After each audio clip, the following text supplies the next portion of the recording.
Subscribe to Simply Bitcoin.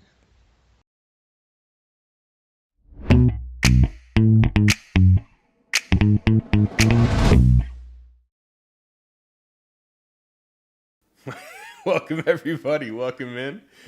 You made it to another episode of the Meme Factory Stream Test. This is stream test number 127. This evening, we are joined by Chris Guida. Chris, say hi. Hey everyone. Hey, thanks for saying my name right. I know some people, Wait. How do people usually say it?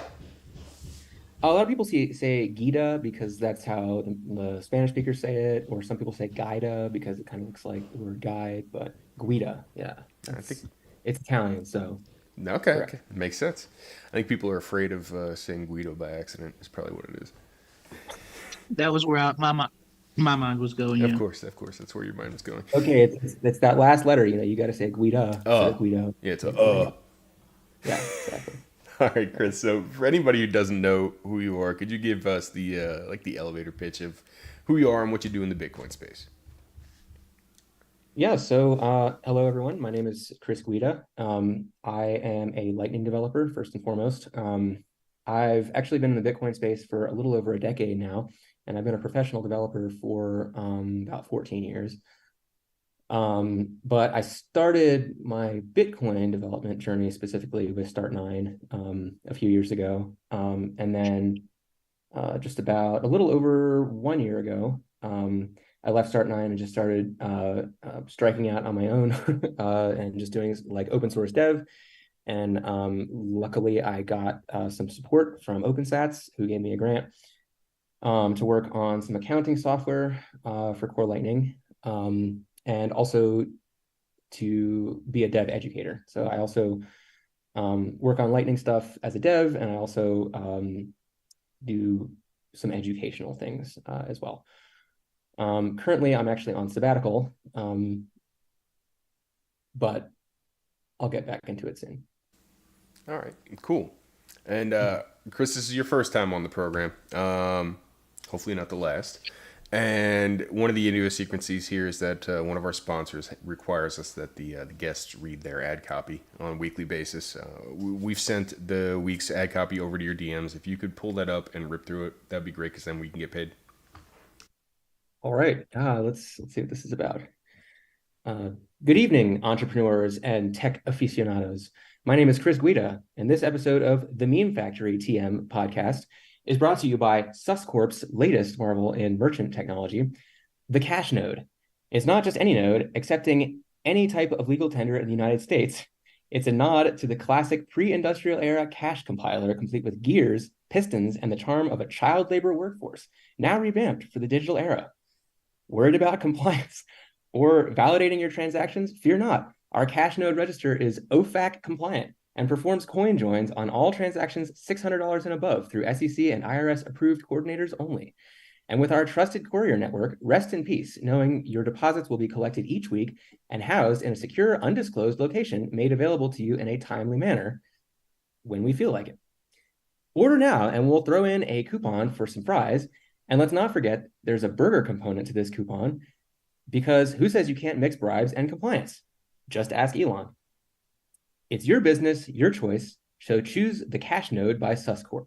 It's more than a node, it's a statement of submission. Available exclusively in Texas and Florida. Terms and conditions apply. Trust us. Well done. fantastic. Well I done, really Chris. see the effort you put in it too. Yeah, It was that very was. lively. It was. I think we'll get paid for that. We haven't been paid for one of these yet, but I think this one we're gonna see some dough off of. Yeah, I mean, that everybody's going to want one of those. I mean, that sounds. Yeah. Now, It's very niche. you dropped something when we first started that I didn't realize that you had an OpenSats grant to do accounting software. Correct. Yeah, I mean, so the OpenSats grant is for it's a little bit more broad. It's basically just like dev education in Lightning and also Lightning dev. But the kernel of the grant that I got is this Core Lightning plugin that allows me to basically work on both missions at the same time. I'm doing accounting software for Core Lightning, and I'm also teaching devs Lightning dev through core Lightning plugins, which, if you haven't looked into them, are an amazing way to get started with Bitcoin dev. So I want to know how you got into the space to start with. Were you already a programmer? Did you find Bitcoin through programming channels, or did you find it through monetary channels? I mean, so the way that I found it, so I first heard about it in like 2010. A college classmate of mine was like, "Hey, have you heard of this Bitcoin thing?" And I said, "What's that?" And he's like, "Oh, it's like folding at home. It's one of these like distributed computing things, but you can earn money." And I was like, "Great. How much can you earn?" And he said, "I don't know, maybe like $1 a day." And I said, "That sounds dumb." And then I forgot about it for a few more years. And then another person I know was like, "Hey, did you know that you can buy drugs online?" And I was like, what? And he was like, "Yeah, look at this Silk Road thing." And so I signed up for an account so I could look up all the things on there. I never bought anything, but I just wanted to be able to see what was on there to just kind of have a Wink, first. wink, Um, wink. no, seriously, honest to God, I never used it, but you had to sign up for an account to see all the things, all the listings. So I was like, "How is this possible?" And I was like, "This wouldn't work. They're using, the government would track your money, right?" And he was like, "No, it uses this currency called Bitcoin." And I was like, "What is this?" And then I just started reading about it, read the white paper, and just fell down the rabbit hole. And I was like, "This changes everything forever." And I guess I'm still in the rabbit hole. So like all the So best people in Bitcoin, drugs brought you here. what's that? So like all the best people in Bitcoin, drugs brought you here. The Silk Road in Say particular. yes. Yeah. Just Just say say it. yes. Yeah. Come for the drugs and the number go up, and stay for the sovereignty and freedom for the world. All right. So you were What's the ostensibly what's wait, what's the craziest thing you ever saw on Silk Web when you were just scrolling through like for sale? Like, do you have anything that stuck out to you?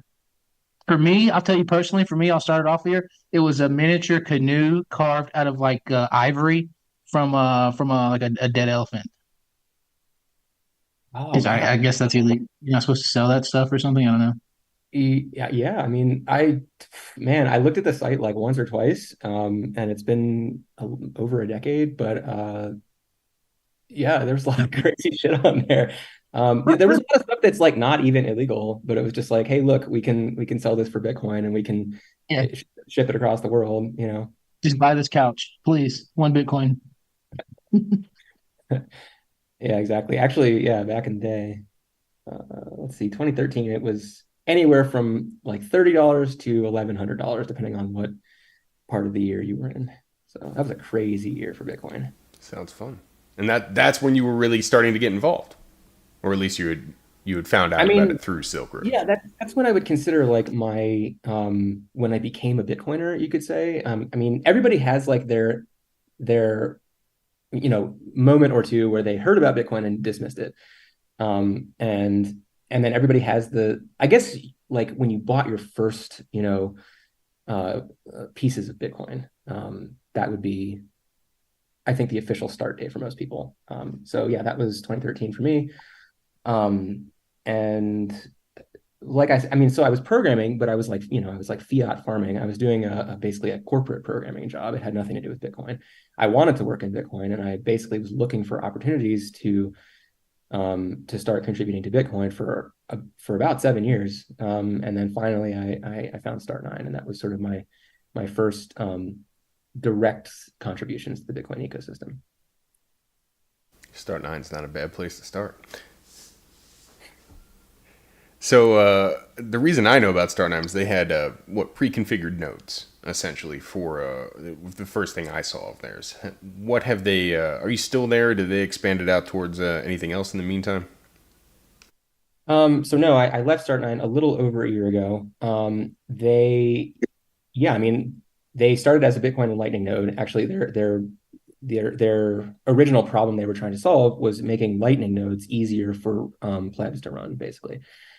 But as you sort of alluded to, they expanded to all sorts of server software, and now they're solving basically the general, how do we get um, non-technical people to run servers, which we already have non-technical people running client software, which is much easier. It's your cell phone, you go to the App Store and you download these little programs. Unfortunately, the little programs are just little remote controls for somebody else's computer.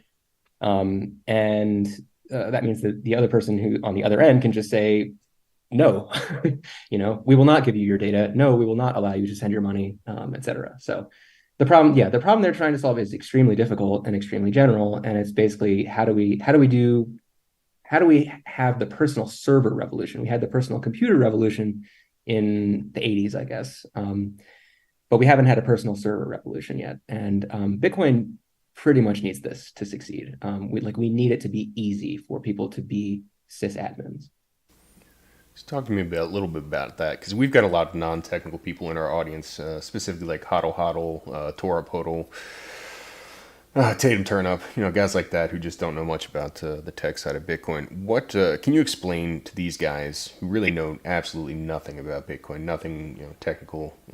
He's talking about me. He's trying to be nice, but he's literally talking about me. Can you explain in layman's terms how a Bitcoin node works on the system? So I think you're doing a little bit of a job comparing it to a server. Can you explain how a node works in Bitcoin for these folks? Okay. So the way that I first understood Bitcoin was going back a little bit earlier. Before Bitcoin, there was this thing called Napster, and then there was this thing called BitTorrent. Maybe you've heard of it or even used it. Oh yeah. No. And the idea is that was that good. I know Napster. I remember that. Yeah, totally, Napster. Never used BitTorrent. Remember Napster? You were like, oh, look, I can get music for free. And, other people are sharing it with me. The problem with Napster, of course, was that it was centrally hosted, and the FBI or somebody just went in and raided them and took them down. And that was the end of Napster. And then Bram Cohen had this great idea, which was BitTorrent, which was basically do the file sharing, but do it in a way that doesn't require a central server. And just allow the nodes to kind of find each other and run this peer-to-peer software over a peer-to-peer network. And basically, there's no central head that anybody can cut off, and so there's really no way to kill it or stop it, or even really slow it down. I mean, there was a time where the media industry was really like going after people who were downloading music and suing them and putting them in jail and stuff. But they kind of gave up on that because they were like, this isn't gonna, we're not even making a dent in this. And so fast forward to Bitcoin, it's the same deal.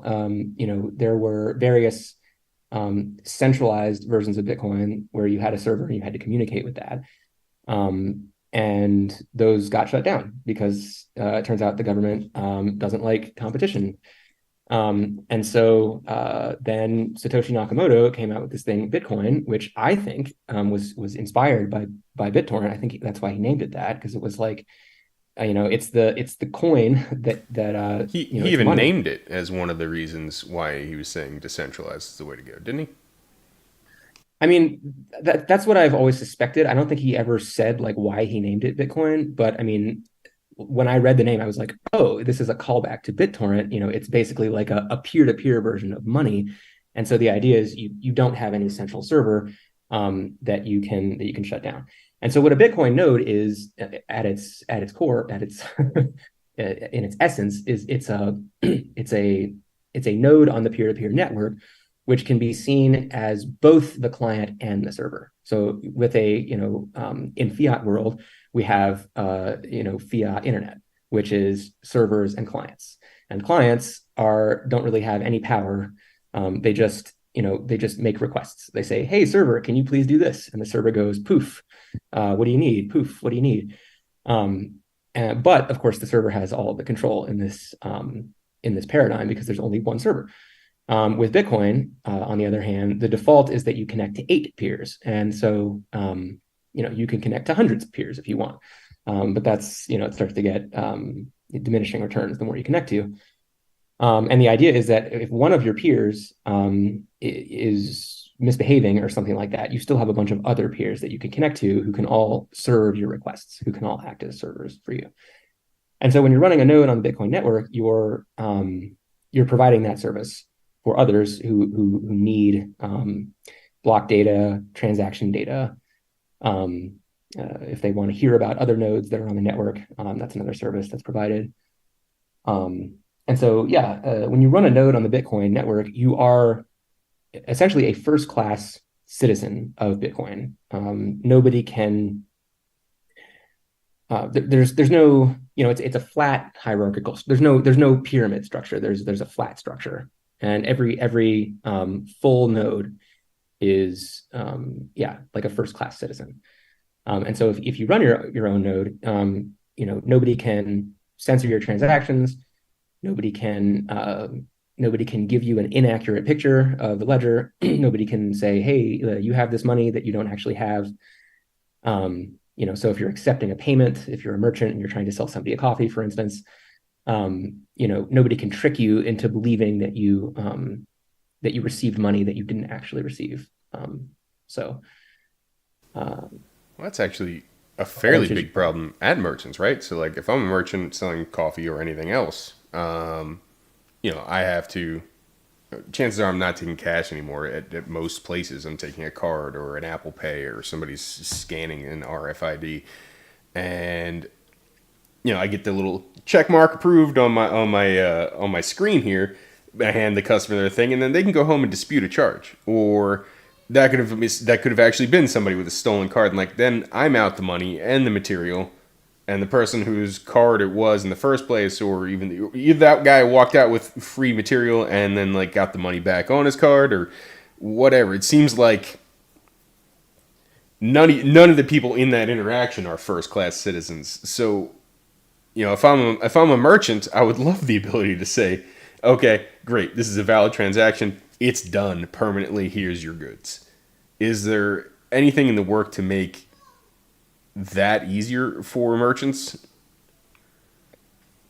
You mean on Bitcoin? I mean, yeah. I mean, basically, that's the problem we've been trying to solve since I joined. Basically, I mean, so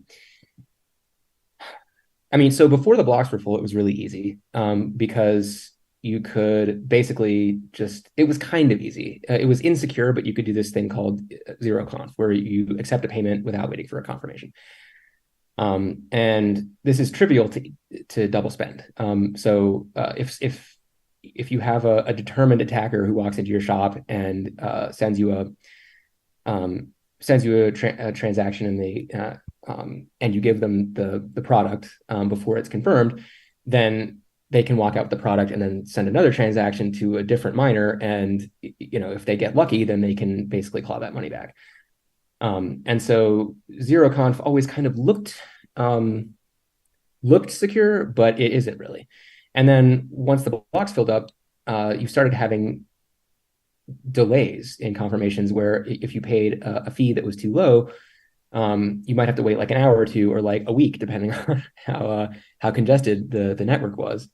And so, I remember sitting in a restaurant, in the local Bitcoin scene, and trying to pay for stuff and having to wait like an hour for stuff to confirm, and not having many tools at my disposal to bump fees, et cetera. And it was just very frustrating and very, usually you're trying to impress the merchant. You're trying to go, hey, look at this freedom money, like, look how cool this is. You don't have to, nobody's watching you. You don't have to get anybody's permission. You just start running this wallet and anybody can send you the money and you can verify it all yourself.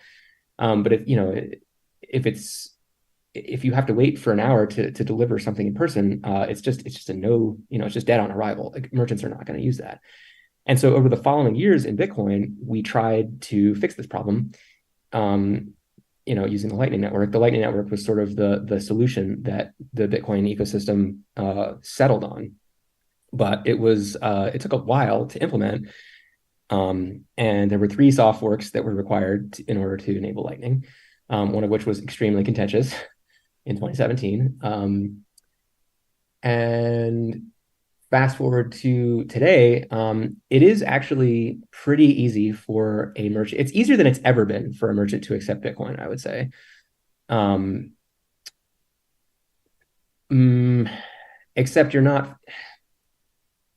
Except doing it fully custodially is still pretty difficult. So what I would say is, if you're a merchant, you can use Phoenix Wallet, or you can use Zeus, or there's a few other Lightning wallets that are pretty good that allow you to hold your own keys. which is sort of halfway sovereign. But you're basically still using an LSP in most cases. It's a liquidity service provider, somebody with like a fat channel. Yeah, the service provider is generally whoever is providing the wallet app. It's the same company. They just have like a big fat, gigantic Lightning node with, dozens of channels, and you have a direct channel with them, and you have only one channel with them. And so basically, it's kind of like it's a peer-to-peer network, or it's supposed to be. But if you only have one peer that you're connected to, then that peer can sort of manipulate your view of the network, and they can manipulate your interaction and your payments and things, as well as spy on you. So it's not ideal. The Lightning situation is not ideal, but we're getting there. Like, we're making progress, but there's still just a lot more work to do. And this is why I'm excited about getting more devs into Lightning Dev, and why I'm trying to show everybody that it's actually not as intimidating as it looks. What are some common misconceptions people might have about running a node that you have to address constantly? So misconceptions about running a node. Right, so like you're talking to somebody who's a complete noob in Bitcoin. You're trying to get them to set up a node so that they can accept Bitcoin payments at the merchant, right? What are you hearing from them? They upset that they might have to shell out money to put this thing together. Is it mainly just cost, or is it ease of use? What are you seeing? So it's both, that it's more effort and more cost than they're probably used to with fiat point of sale systems, depending on which thing they go with. Again, if they go with like Phoenix or Wallet of Satoshi or something like that, like it's not, Wallet of Satoshi is fully custodial. It's like a Bitcoin bank, but it's very easy and works really well as long as you're not in the US. But it's not ideal. We don't want to it's basically like an onboarding tool. It basically serves to kind of give people a smooth onboarding experience. But after that, you kind of want people to get something more sovereign. Misconceptions, I mean, there's misconceptions all over the place. I've heard both that some people think it's harder than it is, and some people think it's easier than it is.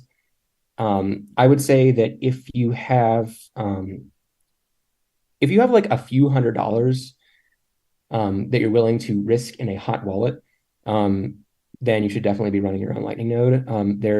I actually worked on the core Lightning package on Start9. If you're a merchant, I would recommend just running that.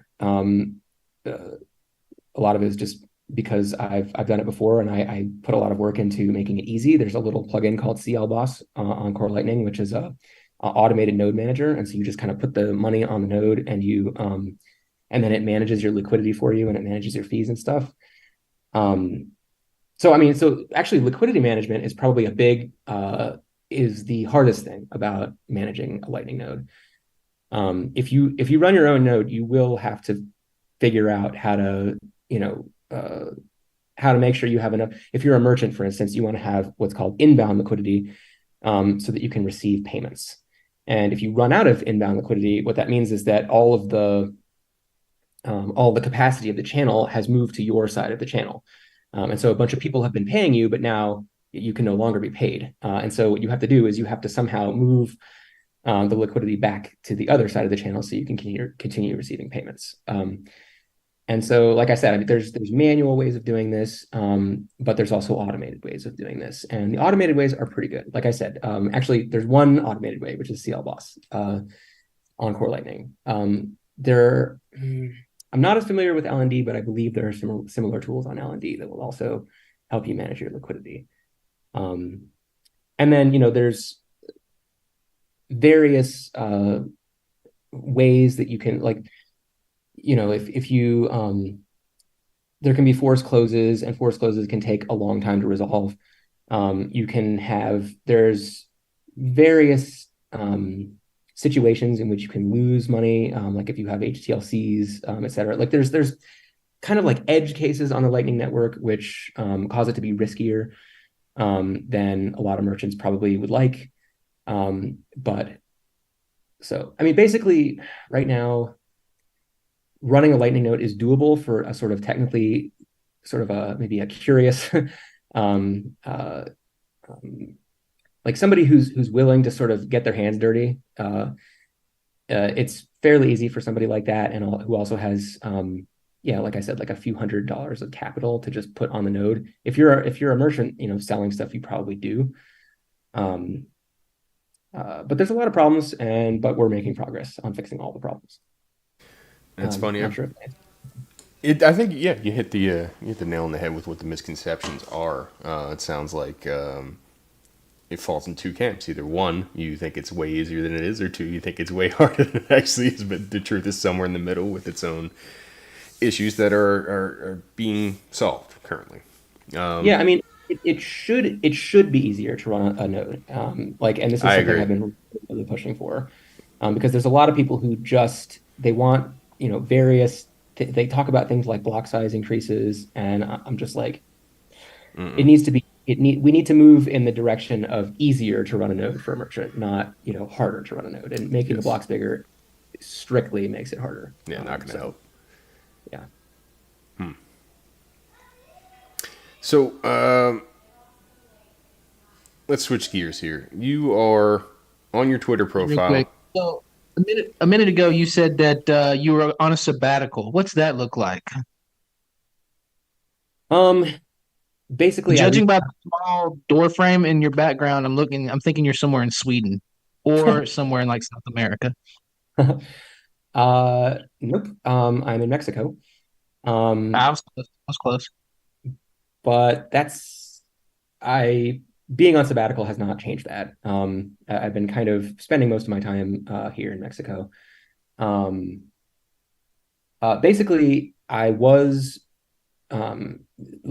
It's kind of just a clerical detail. Like I was receiving like a monthly grant from OpenSats to work, and basically I said, "Hey, I'm getting a little bit burned out, and I need a few months to kind of figure out what I'm doing." And OpenSats is very supportive, and so they allowed me to do that. And I'm really grateful for their support and their flexibility.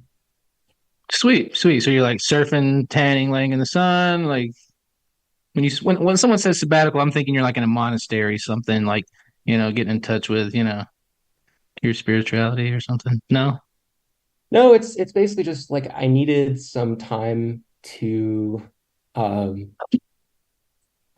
I had too many commitments on my plate, and I just needed to get things off my plate temporarily to kind of rearrange things. A lot of it was that in December there was kind of that big spam attack where the fees went really high, and there were like being a onboarding people to Lightning got just like really, really impossible, and very kind of embarrassing and depressing during that period. And so I was kind of just like, okay, the current thing that I'm working on is probably not the most like high leverage thing that I need to work on. And so basically for the last few months, I've just been switching back and forth between various things that I thought would be the best way to spend my time. And yeah, we can go into what those things are if you want. Okay. I yield my time back to Greg. Oh, I'm just glad you said spam attack. Can we talk about what you're talking about? I think you're talking about ordinals. Yes. I thought it was the canned meat he was talking about. Canned meat, eh? Okay, I'm sorry. Okay. Also spam, but Bitcoin does not is not currently affected by the fake meat stuff. Although Bitcoiners should probably avoid that because strong Bitcoiners make for a strong Bitcoin, as I always say. So don't eat spam. So I'm glad Rope got a chance to ask his question because it led us to the spam attack as well as what might possible solutions be for it. I saw on your profile that you're saying to run knots, KNOTS, and I know not everybody knows exactly what that is. Could you give us your rundown of what knots is and why somebody might want to run it on their node? Yeah. So So Knots is an alternate implementation of the Bitcoin protocol. Actually, it's essentially the same protocol. It's the same. It's almost the same implementation as Bitcoin Core. It's a fork of the Bitcoin Core repo maintained by Luke Jr. or Luke Dasher or Luke Dash Jr. People say it different ways. Guy in the mask. Wait, The guy no, never in the mind. masks, yeah. Yeah, he's known by various names. And the idea with Bitcoin Knots is basically to have stuff that's a little more controversial that didn't end up getting merged into Bitcoin Core, that a small but growing community of Bitcoiners wants to have access to. So there's kind of, it's basically Bitcoin Core with some extra stuff added on. And so mostly the extra stuff is stuff like new RPC methods, new features like What's RPC? RPC is stands for remote procedure call. It's basically the command and control interface for your Bitcoin node. So it's basically just like new functions, new user functions for your Bitcoin node. And so yeah, so new RPC methods, new like a lot more knobs on the mempool policy. So this is something that Luke has really been an advocate of, is like giving node runners as many options as possible for which transactions they'd like to relay. And so he's been kind of in the news recently for this, although he's been in the news basically over the last at least decade for the same stuff. And people who are just hearing about it are shocked. But you really shouldn't be. Like if you read about the history of Bitcoin, I mean, this is a battle that has been going on since the beginning, basically. But yeah, basically, the main reason why Bitcoin Knots is becoming popular right now is because there's a bunch of arbitrary data that's getting stored in the blockchain. And Bitcoin Core has really not made any moves to do anything about this. Actually, it's worse than that. There's been a lot of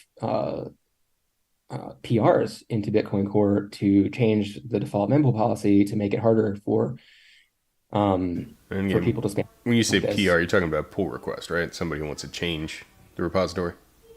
Correct. Yeah. So this is. Did you say pour request? No, that's the ETH GitHub. Okay. I thought it was the runes. You buy a rune and then you've made a request to be poured, right? Is that correct?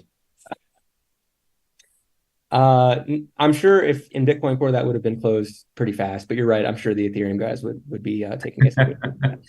Yeah, I think they call it PBF, pour by fee. Is there any surprise that rune sounds so close to ruin? Is that a surprise? Actually, runes are kind of an interesting thing if you guys want to talk about that. I mean, I started wearing a controversial shirt today. So this is actually here, so you guys can see it. Yeah, so this is Ocean.xyz shirt, and this is basically just the block template that gets displayed on the Ocean website. And what it is if you guys haven't heard of Ocean Mining Pool, they're a mining pool that is working towards decentralizing mining by allowing individual miners to choose their own block templates. And one of the block templates that they offer is the Bitcoin Knots template, which allows you to filter out the spam. And of course, Luke is also involved in that project. And so there's a lot of I don't know if you guys want to get into the filter debate. This is something that on Twitter, if you talk about it, there's a lot of noisy, loud actors who kind of shout at you and try to make you stop talking about filters. But go for it. Talk about it. What's that? Go for it. Talk about it. We'll be noisy. Yeah. So basically, there's this idea that we can filter out spam, which is this idea that has been around for, again, like over a decade. It worked great in the past, and there's no reason to expect it not to continue working in the future.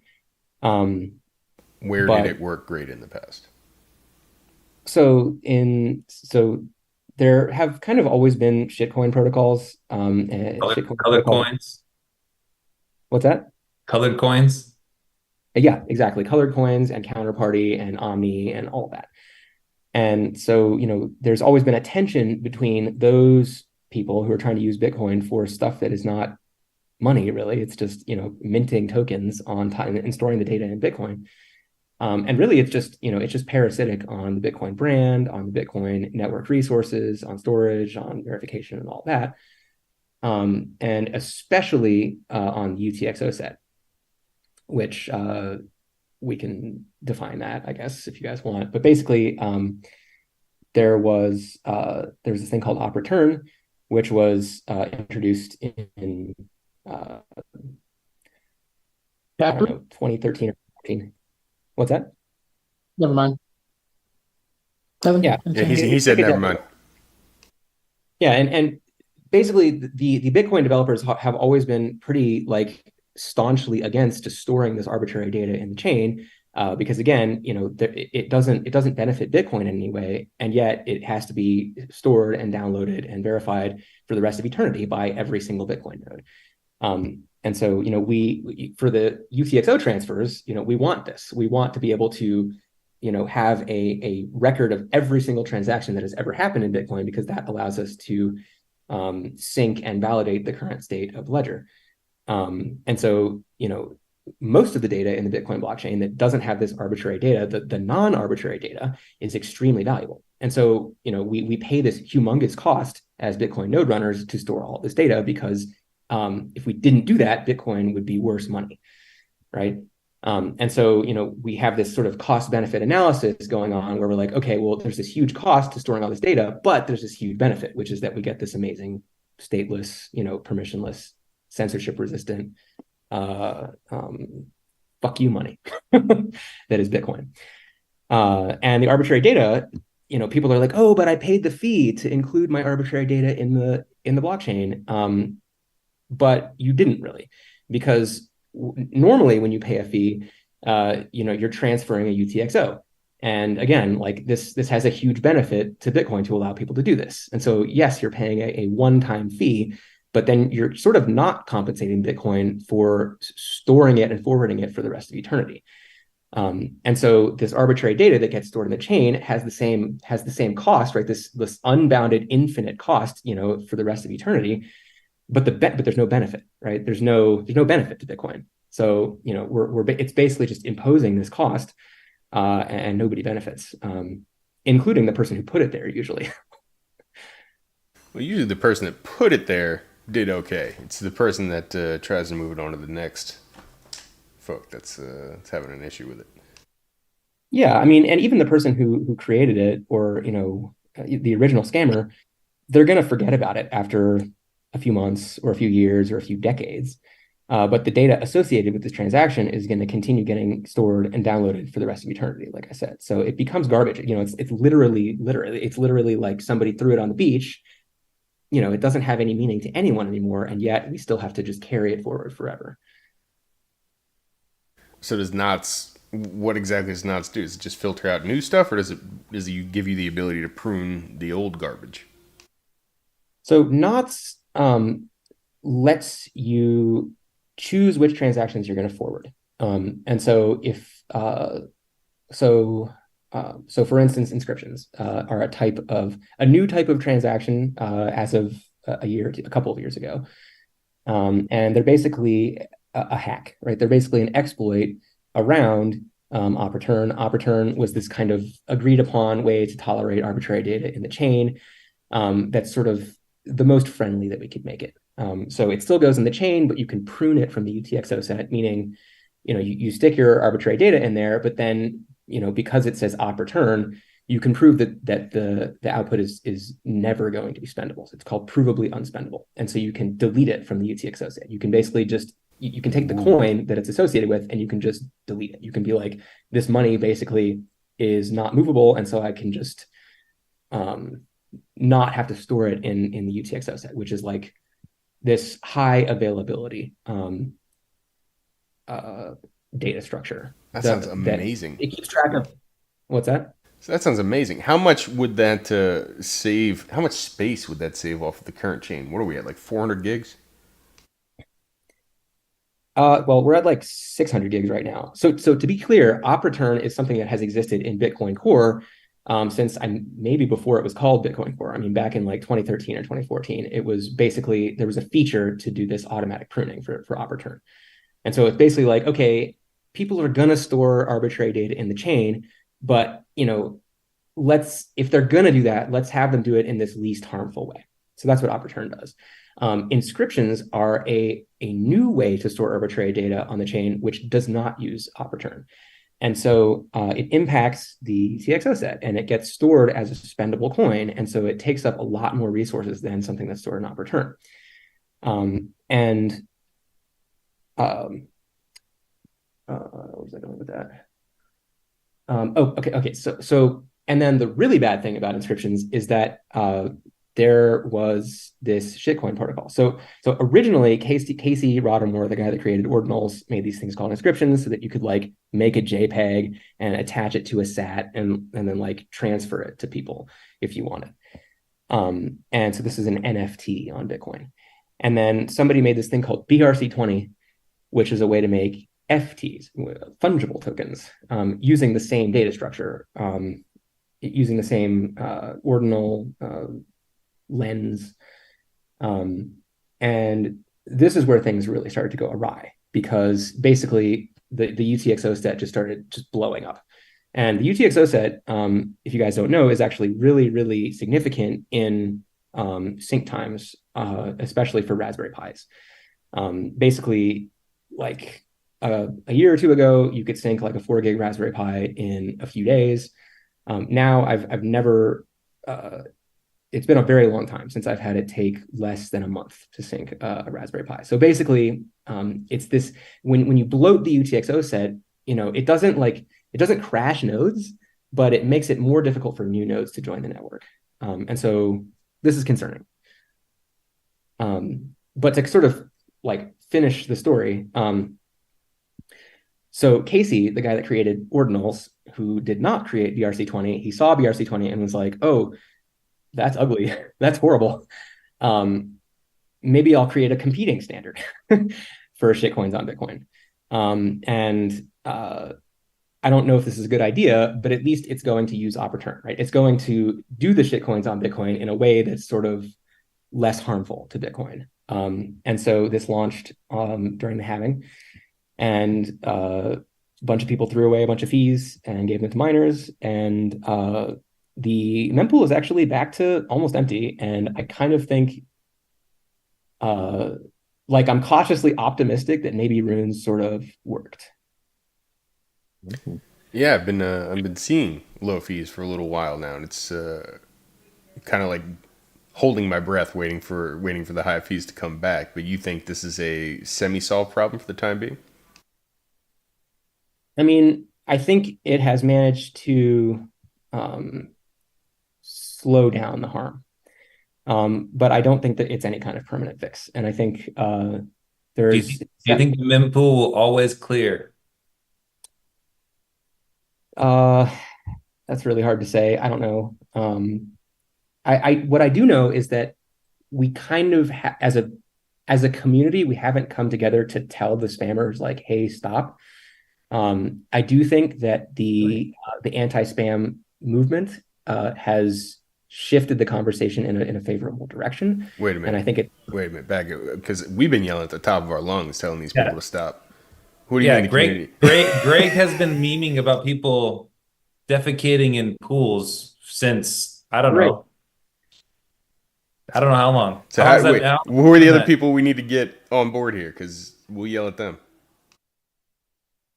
Cool. All right. It sounds like you guys are all kind of in my camp. There's a whole other camp of Bitcoiners who are like, no, let them go. Like they're going to use Bitcoin however they want. We can't stop them. So just let them go. Plants. And what's that? Plants.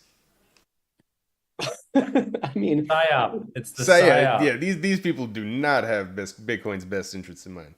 Let's filter them out too. Can we filter them out or just the ordinals? I think there's varying degrees of sort of bad acting. I mean, I think like or bad action, bad acting, bad Here, actorism. here's the thing, right? If you believe in freedom, right? Sure, they're free to spam, but then we're free to filter, right? Is that not fair? That's exactly what Yeah, Bitcoin does. they're Yeah. free to So, scam, but we're free to tell everybody else out there that, hey, that's a scam. Don't buy that. Yeah. Yep.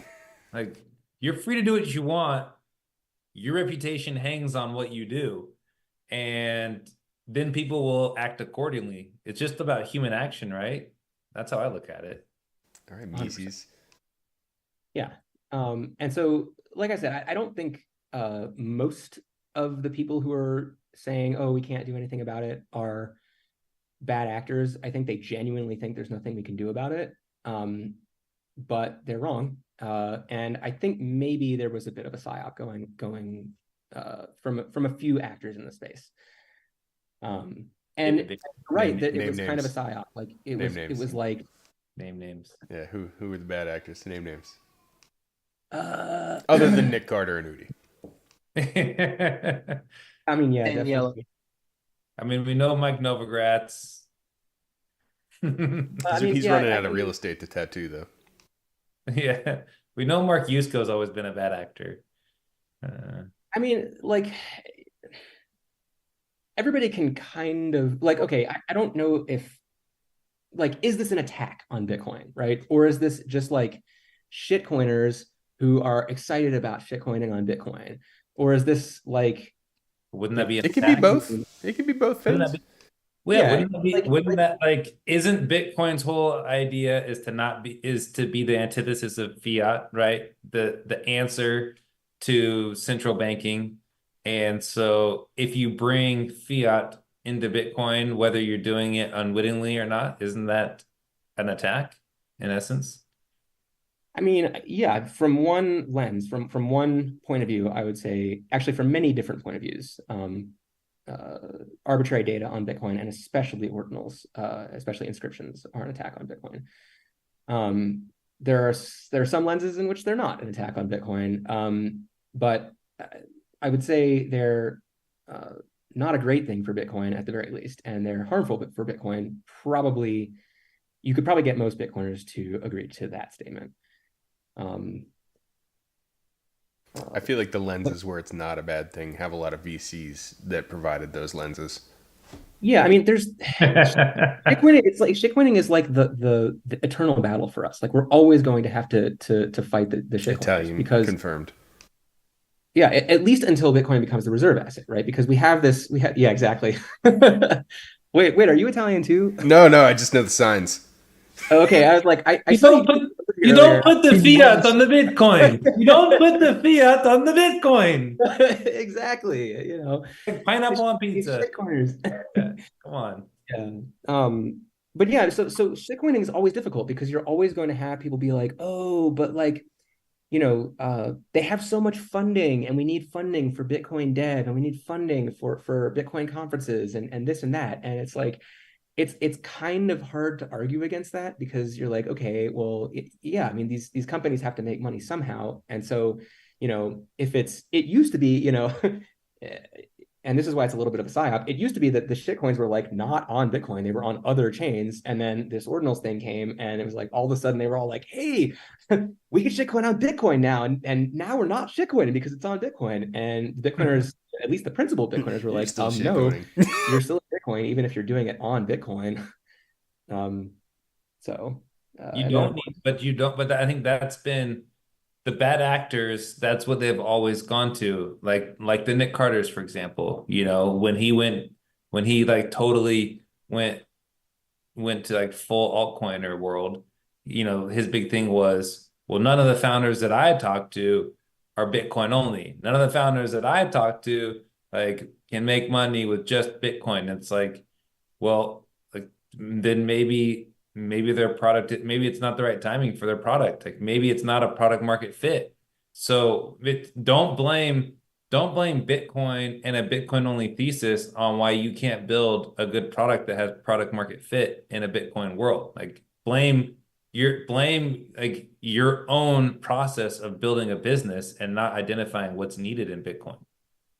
Yeah, and again, like we live in a fiat world right now. We live on a fiat standard. And so as a VC or as a startup, as a tech startup, you're basically expected to raise a shitload of money, not necessarily worry about providing a service that actually benefits your users, Yeah. not necessarily turning a profit, right? Just basically raising as much money as you possibly can and putting most of your budget, like a very uh often successful strategy is just like just put most of your budget towards marketing and especially towards marketing to investors to try and raise more money. And so when you're in that ecosystem, the sort of San Francisco mindset, you have all of these like competitors, right, who are all getting VC funding from I don't know, Andreessen Horowitz or whoever it is, these big like shitcoin VC funds basically. And so your competitors are selling out their principals and raising a bunch of money. And then you have this company and you're like, well, we're trying to stay principled and we're trying to take the long view, right? Take the low time preference view and build something that takes a long time to come to fruition, but eventually it's going to benefit the whole world. It's just a hard case to make sometimes with certain investors. And so you basically have to you really have to it takes a very, very special kind of entrepreneur to just sort of ignore those short-term interests and stay the course and build something for the long term. I mean, a lot of the problems in Bitcoin would be solved if Bitcoin companies would quit taking the short view and building things that are only useful for raising money from investors, right? If these Bitcoin companies would take the long view and just invest in the ecosystem and build open source software for the benefit of all, then Bitcoin only would be moving a lot faster. But there's just these founders just get distracted and they go they go off the rails and they become shitcoin companies, and then before you know it, they're maybe getting rich, but they're not really building anything that's useful. Well, the great Raoul Pal taught us one thing, and it was that principles don't matter. So Principals. if that's anything you can learn from the VC type is that principles do not matter at all to them. So Principals are worthless, I think was the yeah, exact quote. Yeah. yeah. Go ahead. But Sorry. there are some Bitcoin only investment firms that I've been impressed with recently. Yeah, actually Bitcoin only. Yeah, Open Ego Death sets. Capital. Yeah, Ego Death is one of them. 1031, I believe, has stayed true to their principles. And there's a few others that I'm not remembering. But yeah, I love this Bitcoin only movement, which like ironically enough, the shitcoins that are coming from the Ethereum ecosystem into Bitcoin right now, which is killing Ethereum, are capitalizing on the Bitcoin only movement. And they're like, we're Bitcoin maximalists. I'm like, I don't think you know what that means. But they're trying to label themselves as like these like principled, Bitcoin only people. Screw Ethereum, we're going to NFT on Bitcoin, and it's like Inigo Montoya. I do not think that means what you think it means. Yeah. What's funny is like back in like I don't know 2020, 2021, we were always saying like you know all the altcoins, Ethereum, all that, they're just like a test net for Bitcoin. Like that's like their best service. And little did we know that it was actually true that we would be getting the NFTs coming to the Bitcoin world as ordinals. And it's like, it sucks, Like maybe we didn't want them to be this test net for, like it didn't work. There was CryptoKitties in 2017, which was essentially like, not those were non-fungible tokens before NFTs were worked NFTs. for the VCs. It worked well for the VCs. Yes, they work if you want to scam unsuspecting noobs and you want to rug your audience, then like they work. But if you want to provide a good product or service at an affordable price, that's actually useful, then they don't work, And so it's just interesting how that's kind of the thing that we would say. It's like, yeah, all these altcoins, they provide a big test net. And if something actually works outside of Bitcoin itself, then it'll work on Cardano, and then we'll put it on Bitcoin when we need it, Like It's just funny. But then we put this on Bitcoin when we don't need it because Udi said so, I guess. You know, Well, he was wearing a wizard robe and hat when he said it. So, that's true. Just gotta look behind the curtain is all. all right. So, Chris, we're getting carried away with this conversation. We're nearly at the end of our hour here, and there's Oh, love it. two more things I need to get out of the way before we close Let this me thing. let me actually answer about Bitcoin knots. I feel like I didn't quite answer that Go ahead, question. answer about Bitcoin nuts. So, like I said, Bitcoin knots, like you said, everybody's free to advocate for and against certain things, and just like with speech, you have your node, and your node can forward transactions or not forward transactions, also based on which things you think might be abusive for the network. And so, Bitcoin knots just is sort of staying ahead of all the spam, all the different kinds of spam, and it's implementing filters for all of them, and you can filter them out if you want. And it gives you like really granular control over them. But the anti-spam people or the anti-filter people are sort of correct in that the filtering doesn't really work unless you get an overwhelming majority of the network to run the filters. And so, especially the miners, like if you kind of have to get the miners to do it too. And so, at the current moment, Bitcoin knots is basically just it's a social signal that is kind of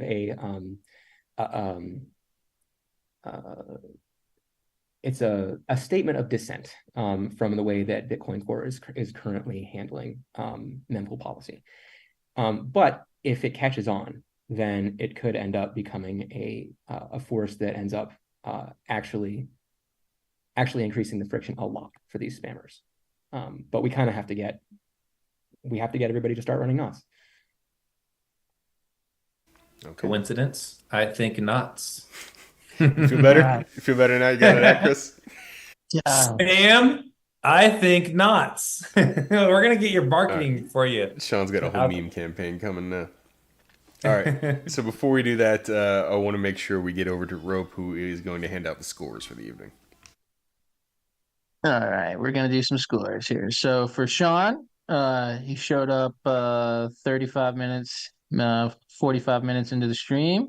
He looks extremely exhausted. So I'm gonna give him the cup of coffee that I made earlier. That's mainly just water and hazelnut creamer. You're welcome. For Greg, you just look terrible as always. Thank So you. I'm gonna Thank just give you a ballpoint pen. You can do whatever you want with that. And for our wonderful guest that has really just been putting this episode on his back and getting us to the finish line here, I'm going to give you an air fryer. So have fun with that. Nice. I think you're probably just looking around the room at things, is what I'm guessing. Don't worry about what I'm doing in my personal life, You okay? don't. Thank you. I shouldn't. But yeah, let's pass this on over to Sean, who is going to get the brunt of the RD question this evening. If you wouldn't mind checking your notes and going through that one. Okay, let me check my notes here. Going through the RD question. Okay, if the meme factory did exist, and we all know it doesn't, Chris, who would you like? Who would you retweet? Who would you mute? And who would you zap?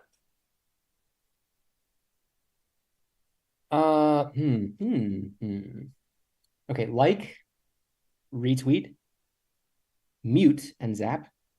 From the meme You factory. got it. Man, I just met all y'all. See, I only know three of you. Yeah, right. Okay, so like and zap. Like honestly speaking, like I feel like we're all kind of on the same side here. I wouldn't mute anybody here.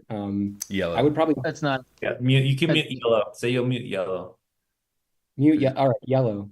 Yellow is the person who didn't come, right? One of them. Yeah. Yeah. One of the people. Yeah. All right, I'll mute him. And then Greg, I guess I'll zap you for putting all this together. Nice. Oh, Greg deserves the zap. I'll take the zap. Rope needs it It's more, not but true. Greg deserves it. Thank you, Sean. And then retweet and like. Sean, I think I would retweet you because of your marketing slogans. You seem to have some skill there.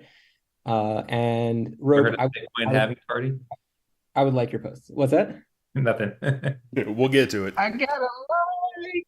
Thanks, Sean, for stepping on my like. Can you say it again for anybody who didn't hear? Just who you picked to like? Oh, Because I would. Sean. Yes, I would. Rope. I would like your post. Thank you. Oh, Yay. Yo, I like Rub's post too. thanks. Oh, I forgot to mention, like the other half of what I do is Bitcoin education, and there's this company called Base 58, which is led by Lisa Nighet, and you guys should all look into it for all of your Bitcoin development learning. 58K? Nifty was on last week. She was the one that recommended we bring you on. Yeah, that's right. Yeah. So Is base 58 for the 58K? it could be. What's the 58 mean? I would retweet that. Okay. Yeah. You know what? 58K This guy's gang and good. base This guy's 58 good. should absolutely be working together. I can't believe they don't. Yeah, I can't believe 58K gang hasn't picked up base 58 yet. I'm surprised Yeah, Sally just hit up- isn't working hit at up- base 58 right now. So Yeah, hit up Selly. He needs another job, so just hit him up. I'm sure he's got plenty of time on his itinerary. Base 58, just fun fact is the encoding scheme used for the addresses for the addresses that start with a 1 and a 3. And it's basically 58 character alphabet instead of base 64, which is popular. I think Satoshi actually came up with base 58. Don't quote me on that. That's actually insane. I don't think the 58K gang even knows about that. Of course they do. They're smart people. They totally know that. It's really just Selly, to be honest. They should take some base 58 classes so they can Dennis learn more. knows. Dennis knows. All right, Chris, why don't you take the last few seconds here to tell people where they can find you and how they might be able to support you in your work. Yeah. So I guess I hang out on Twitter a lot, probably too much, definitely too much. My handle is CGUIDA6, Guida6. If you would like to support my work and lots of other great work going on in the space, you can donate to OpenSats, opensats.org, I think. I think you're right. I think it's opensats.org. And they are 100% pass through. So all of your money goes to actual grantees. They don't actually keep any of the money. They just got some pretty sizable recently from Jack Dorsey. So that's very exciting. And yeah,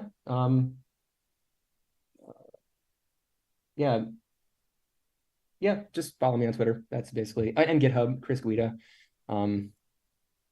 That's pretty much it. All right. You can find a link to his Twitter in the show notes. Thanks for coming out tonight, Chris. And thanks everybody for showing up to watch or listen. Thanks. Have a good night. Yeah. Thanks, Greg and Sean and Rope. Nice to meet y'all.